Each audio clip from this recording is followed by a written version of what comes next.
All right, we got to talk about the forecast, though, because we got first alert weather days today and tomorrow, but then things hopefully shape up for better forecast this weekend. Yes, that's right. I mean, we'll finally start to quiet down across North Texas. We've been so active, and overall, we do have a more quiet pattern as we move ahead towards the middle of March. Let's talk about our first alert weather days. I mean, I really want you to pay close attention to the forecast. Our biggest severe weather threat so far for meteorological spring builds in late today into tomorrow. So first alert weather days in place today and tomorrow due to severe thunderstorms as well as the flooding threat. Hour by hour throughout the day, we're dry and quiet until about midday. I mean, we could see an isolated shower or a sprinkle early, but then we start to see those scattered thunderstorms developing as we move ahead into the second half of the day for today. And this will be the ones that will really start to increase in coverage and increase in strength as we move ahead into tonight. So notice our first alert weather day that's ahead of us. For this afternoon, we have a severe weather threat across our western counties. There is also a cap in place. That's that warm layer of air aloft.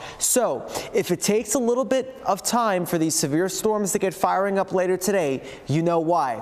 Tonight, we see a line of storms that moves over the Metroplex. We see damaging winds and flooding. And then for tomorrow morning, we see heavy rain and a flood threat as well as gusty winds and lightning. Tomorrow morning's commute could be pretty active in terms of the heavy rain. I want you to set your alarms a little bit earlier for tomorrow morning and have multiple ways to receive your weather alerts for tonight. Let's talk about the severe weather threat later today. The Storm Prediction Center has highlighted almost all of our area along and west of 35 to be under the level 3 of 5 risk. This area is where we have the greatest of chances to see that lime-sized hail, 2 inches of diameter and greater. We also have the threat to see damaging winds, 70 miles per hour or greater as well, along with that threat for isolated tornadoes. Beginning at 12 o'clock today until midnight tonight, that's when we have to be weather aware, although I do think we won't necessarily see any severe thunderstorms until about 3 or 4 o'clock this afternoon at the earliest. Looking ahead into tomorrow, that severe weather threat makes its way east as we do see that cold front push a little bit further out to our southeast, which should cause some redevelopment for some severe storms as we move ahead into tomorrow afternoon. So let's break down the timing. Here's 3:30 later today. We start to see some storms trying to fire up. Now, if that cap is in place and prevents these storms from turning severe, we'll just see some scattered thunderstorms, but know that the chance is there.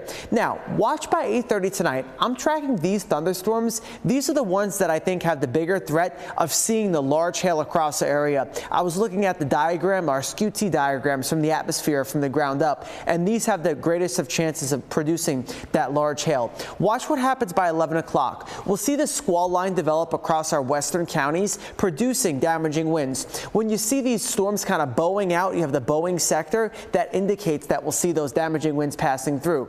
As it makes its way east, it weakens, but we have the threat to see flooding across the Metroplex and areas out to the east.